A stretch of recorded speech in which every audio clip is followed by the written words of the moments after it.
Not every legendary Pokemon is so special. While some of the greatest legendaries are firmly established members of the Pokemon elite, many others appear to have created their claim to the title out of thin air. It's hard to be impressed by a horse, a rabbit, or any kind of green blob. The top 10 most infamous Pokemon ever are shown in this video, a range from least horrible to how on earth have you gone and conned the entire world?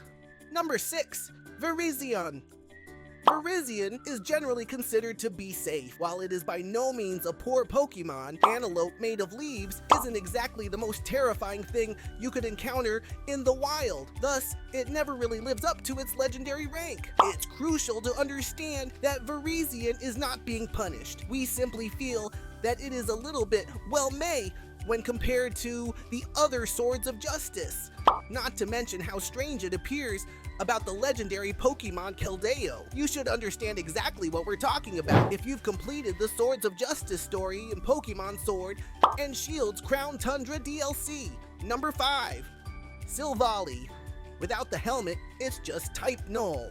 The same critiques apply here, with the exception that Silvally is objectively worse because, well, the helmet was nice. Proceeding forward, number 4. Glastrier. It's an ice horse, that's for sure. Not so remarkable, is it? By association, a poor excuse for a Pokemon that dwarfs the superb Spectrier in quality. Sad. Number 3. Tornadus. Except for the recently discovered Enamorus, whom we have left off this list because we haven't personally encountered it, Tornadus is the worst of the forces of nature, and doesn't have many redeeming characteristics to qualify as a legendary. Its Therian form gives it the appearance of a chicken that has fallen into a vat of green food coloring. Its monotype is uninteresting in comparison to the other forces of nature, and its design is mediocre at best.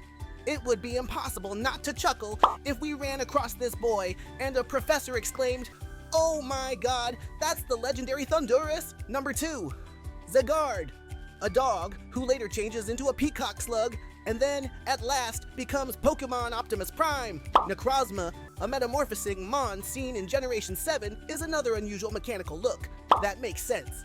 Zygarde, at 10%, 50%, and 100%, how could they have been thinking? The Peacock Slug is one of the most ugly Pokemon ever. The dog is a green Houndoom counterfeit, and Pokemon Optimus Prime resembles a fan art created by a youngster with some talent. These Pokemon don't even resemble Pokemon, let alone legendary Pokemon. Number 1. Calyrex. We believe it is reasonable to conclude that the floating rabbit with a larger head than Kiadimundi is the least effective legendary Pokemon ever to appear in the series. Even the strange possession of Peony by it is strange. One of the weaker elements of an otherwise excellent Sword and Shield expansion is the story of Calyrex. Everything it does as a Pokemon is a little unsettling, even uncanny. Although its icy Mount Glastrier was also included in this ranking, its spectral partner Spectrier stands as one of the greatest legendary Pokemon ever created. It most certainly would have been far more well-liked if it hadn't been connected to Calyrex by the reins of unity.